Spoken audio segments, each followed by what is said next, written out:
Soy oficial de búsqueda y rescate del Servicio Forestal de Estados Unidos y tengo algunas historias que contar. Parte 5. Les pido disculpas por la actualización corta, chicos. Las cosas se han puesto un poco locas por aquí y no estoy seguro de la frecuencia con la que podré actualizar en el futuro. Les agradezco mucho todo el apoyo que me han dado y aunque solo tengo un par de historias que compartir con ustedes, me interesará ver qué piensan.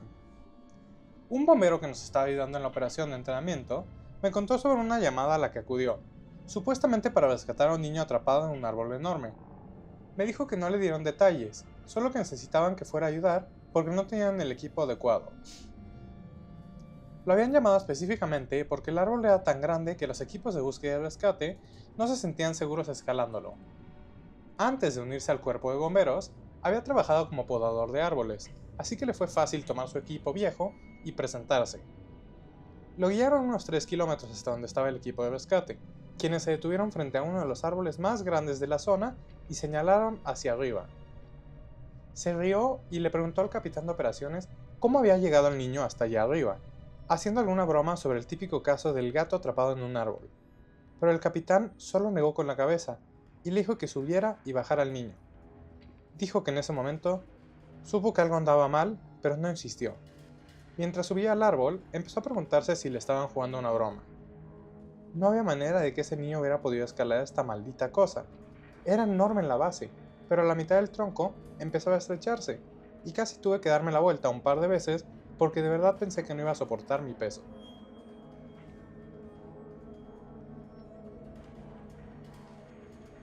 Aún así, siguió subiendo y, cuando estaba a punto de llegar a la cima, vio un destello azul entre las ramas.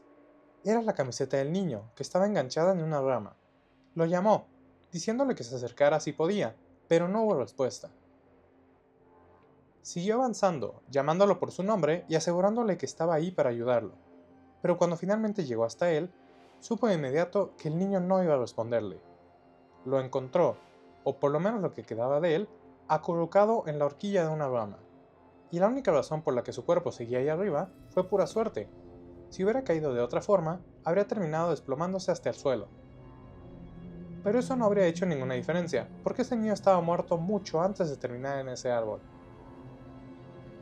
No tenía idea de quién lo había puesto ahí, cómo o por qué, pero era enfermizo. Sus intestinos le salían por la boca y colgaban de las ramas, como si alguien hubiera decorado un árbol de Navidad de la manera más retorcida posible. Se fijó mejor y vio que también le salían por el trasero, colgando bajo sus pantalones. Sus ojos habían desaparecido, probablemente empujados hacia afuera por la misma fuerza que lo hizo explotar como una maldita pelota de estrés. ¿Alguna vez has visto un cuerpo que ha estado flotando en el agua por mucho tiempo? La lengua se hincha y sobresale. Bueno, la de este niño estaba así. Lo recuerdo porque había moscas arrastrándose por todas partes. Cree que entró en estado de shock, porque lo que hizo después fue empujar al niño hacia abajo con un palo que rompió de una rama. Lo empujó hasta que el cuerpo cayó al suelo. No sé por qué hice eso. Casi pierdo mi trabajo por ello. Pero la idea de bajar a ese niño sobre mi hombro, recogiendo sus intestinos y enrollándolos a mi alrededor como una cuerda para que no se atoraran, simplemente no pude hacerlo. He visto muchos niños muertos, más de los que jamás admitiría. He visto a un niño que se escondió en una bañera llena de agua durante el incendio de una casa. Se coció vivo, literalmente se convirtió en sopa. Pero esto, no sé qué hizo esto, pero el simple hecho de tocar el cuerpo de ese niño me hizo sentir que iba a perder la cabeza. Cuando el cuerpo cayó al suelo, pensó que todos se asustarían, pero nadie reaccionó. No gritaron ni se sorprendieron. Ya sabían que el niño estaba muerto cuando lo enviaron a buscarlo. Cuando bajó, enfrentó al capitán, gritándole por haberlo enviado allá arriba cuando sabían perfectamente lo que iba a encontrar. Pero el capitán solo le respondió que no era asunto suyo y le agradeció por haber bajado las pruebas. Recuerda esa frase exactamente porque le pareció aterradoramente impersonal. Las pruebas. Como si ni siquiera fuera una persona. Como si nunca hubiera sido un niño que se perdió y sufrió algo indescriptible. El capitán ordenó que un equipo lo escoltara fuera del bosque, pero él y otros dos se quedaron atrás. Eso le pareció extraño. ¿Por qué no le pidieron ayuda para sacar el cuerpo del niño? Trató de preguntar, pero los tipos que lo escoltaban simplemente le dijeron que no podían hablar sobre un caso abierto. Le pregunté qué creía que le había pasado al niño, y se quedó pensativo por un largo rato. Yo hubiera dicho que fue una lesión por aplastamiento, por la forma en que le salieron las tripas, pero en esas lesiones se ven moretones masivos y signos evidentes de trauma. Aquí no había nada de eso, nada en absoluto. Era como si el niño hubiera sido atrapado en un vacío gigante y succionado desde dentro. Luego se quedó callado y dijo: me molesta, hombre, me molesta muchísimo.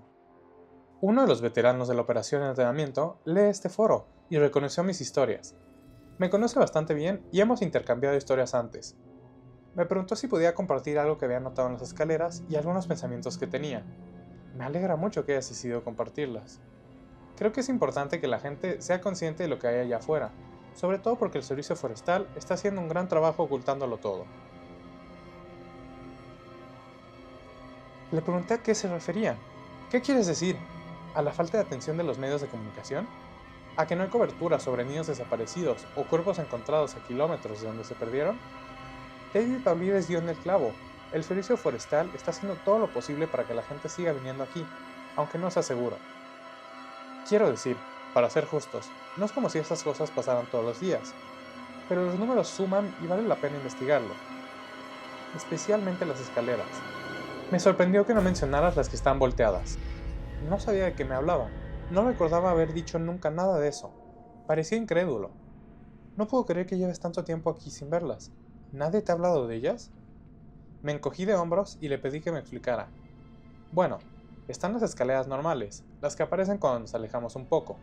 Sé que las conoces. Pero a veces me he encontrado con escaleras que están al revés. Supongo que sería como si tuvieras una casa de muñecas y las escaleras fueran una pieza separada. Ahora tómala, voltéala para que el escalón de arriba quede en la tierra y ponla en el bosque. Son así. No las veo tan seguido, pero son extrañas, por decirlo menos. Me recuerdan a las imágenes tomadas después de un tornado, cuando las casas salen volando y quedan en pie cosas aleatorias, como chimeneas y muros de jardín. Esas me asustan más que las normales, porque no puedo descartarlas tan fácilmente. No me asusto fácilmente, como la mayoría de los que trabajamos aquí, pero esa idea se me quedó grabada y me molesta. Voy a intentar averiguar más sobre ellas. También mencionó que a muchas personas les molestaba el tipo sin cara. Se emocionó mucho y me contó que había visto algo parecido. Hace unos años estaba en un ejercicio de entrenamiento. Estaba en mi tienda y escuché a alguien caminando afuera del campamento. Nos habían dicho que no nos alejáramos mucho, así que me pregunté si no sería un novato que se levantó al baño y no encontraba el camino de regreso. ¿Te acuerdas del chico de nuestro grupo de hace unos años que casi se cayó de la montaña? Bueno, estoy paranoico de que eso vuelva a pasar, así que me levanté para ver qué estaba pasando. Fui al borde del campamento y llamé a quien fuera. Le dije que el campamento estaba por acá, pero siguió metiéndose en el bosque, así que fui tras él. Sé que fue una tontería, pero estaba medio dormido y no quería que alguien saliera lastimado. Seguí a esta persona en una línea recta como por 1 kilómetro, y entonces se detuvo en la orilla de un río pequeño. Pude ver su silueta porque el agua reflejaba la luna, y parecía un hombre normal. Llevaba una mochila y parecía que estaba de frente a mí.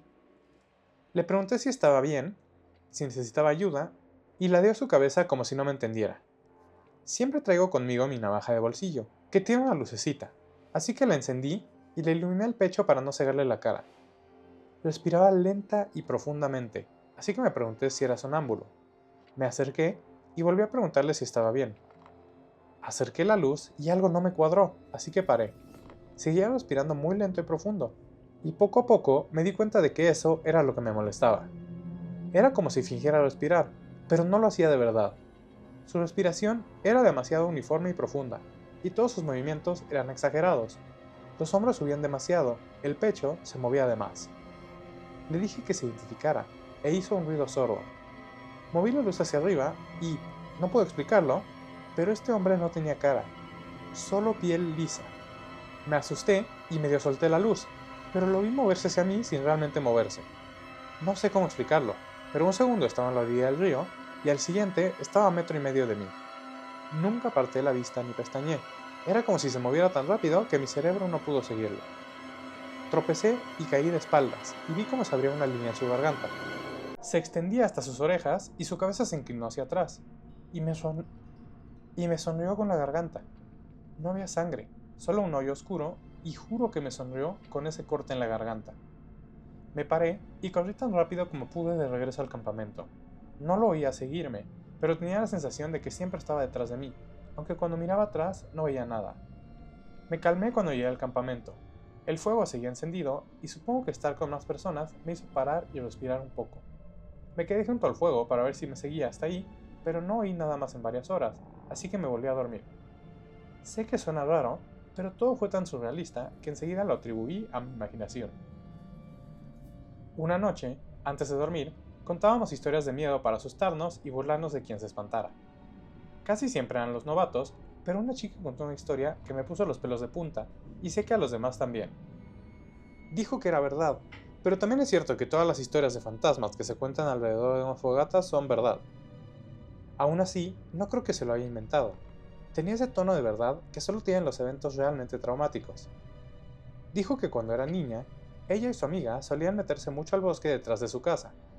Vivía en el norte de Maine, donde hay muchos bosques nacionales densos y despoblados. Dice que los bosques de allá no son como los de aquí. En algunos lugares son tan espesos que los árboles tapan el sol casi por completo. Ella y su amiga crecieron ahí, así que no les daba miedo estar solas, pero siempre tenían un cierto sentido de precaución en ciertas zonas.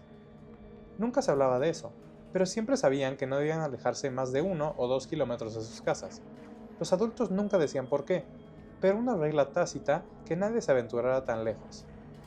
Ella y su amiga se inventaban historias sobre osos tan grandes como casas que vivían por ahí, y solían asustarse mutuamente escondiéndose y haciendo ruidos de gruñidos mientras la otra las buscaba. Dice que un verano hubo una serie de tormentas terribles que derribaron muchos árboles e incendiaron una parte del bosque a unos kilómetros de su casa. Los bomberos consiguieron controlarlo, pero algunos de ellos volvieron sin ser los mismos. Era como si hubieran estado en la guerra. ¿Sabías quién se había asustado de verdad? Porque tenían la misma expresión en la cara. Creo que se llama neurosis de guerra. Su amiga y ella decían que parecían muertos vivientes. No sonreían ni decían nada si te acercabas a ellos, y la mayoría abandonaron la ciudad en cuanto todo terminó. Les preguntaron a sus padres, pero les dijeron que no sabían de qué les estaban hablando. Cuando nos dijeron a todos que el bosque volvía a ser seguro, mi amiga y yo decidimos ir de excursión hasta el lugar del incendio. No les dijimos a nuestros padres a dónde íbamos, y fue muy emocionante pensar que les estábamos desobedeciendo. Caminamos unos 3 kilómetros y empezamos a ver árboles quemados y otras cosas. Recuerdo que mi amiga se enfadó mucho porque encontramos el esqueleto de un ciervo acurrucado bajo un árbol, y prácticamente tuve que llevarme las rastras. Ella quería enterrarlo, pero yo no quería que lo tocara porque tenía unos cuernos raros. No recuerdo por qué, solo recuerdo que pensaba que había algo raro en ellos y no quería que ninguna de las dos nos acercáramos. Cuanto más avanzábamos, más quemado estaba todo. Al final, no quedaban árboles en pie y era como estar en otro planeta. Casi nada verde, solo marrón y negro por todas partes. Estábamos ahí de pie mirándolo todo, y ambas oímos a alguien gritar a lo lejos. Me asusté porque pensé que era mi padre y que me iba a decir que estaba castigada. Mi amiga se separó y fue a esconderse detrás de una gran roca, porque dijo que no quería que la atraparan aquí fuera. Sus padres le habían prohibido salir al bosque y ella les había mentido diciéndoles que íbamos al cine. La seguí y seguimos escuchando. Oía una voz que se acercaba y me di cuenta de que pedía ayuda. Pensé que tal vez era algún excursionista que se había perdido y necesitaba indicaciones para volver a la ciudad. Eso me pasaba a menudo. Le oí seguir mi voz, así que continué llamándole hasta que le vi correr a lo lejos. Se acercó y vi que tenía la cara roja. Le dije a mi amiga que me diera su mochila porque tenía un botiquín de primeros auxilios. Hizo un ruido como de asco y me preguntó si le había visto la cara. Le dije que se callara y corría a su encuentro. Me detuve a mitad de camino y cuando se paró delante de mí, pude ver que su nariz, sus labios y parte de su frente habían desaparecido. Era como si se los hubieran cortado. Sangraba mucho y vi que las rodillas de sus pantalones también estaban rojas. Di un paso atrás, pero estaba demasiado asustada para moverme mucho, y él me agarró por los hombros. Sentí como si recibiera una descarga, y él retrocedió bruscamente. Empezó a balbucear, y no supe lo que decía, salvo que no paraba de preguntarme cuánto tiempo llevaba fuera. Me preguntó dónde estaba su unidad, pero negué con la cabeza. Me miró, vio mi Walkman y gritó. Siguió balbuceando y tocándose la cara, y me di cuenta de que no llevaba la ropa adecuada. Llevaba una especie de chaqueta rara de tela gris y unos pantalones casi formales, y la chaqueta tenía unos botones raros y unos bordes rojos. Seguí negando con la cabeza y le dije que no entendía lo que decía. Fui a abrir el botiquín, pero volvió a gritar y me dijo lo único que entendí. «No me toques, me harás volver ahí».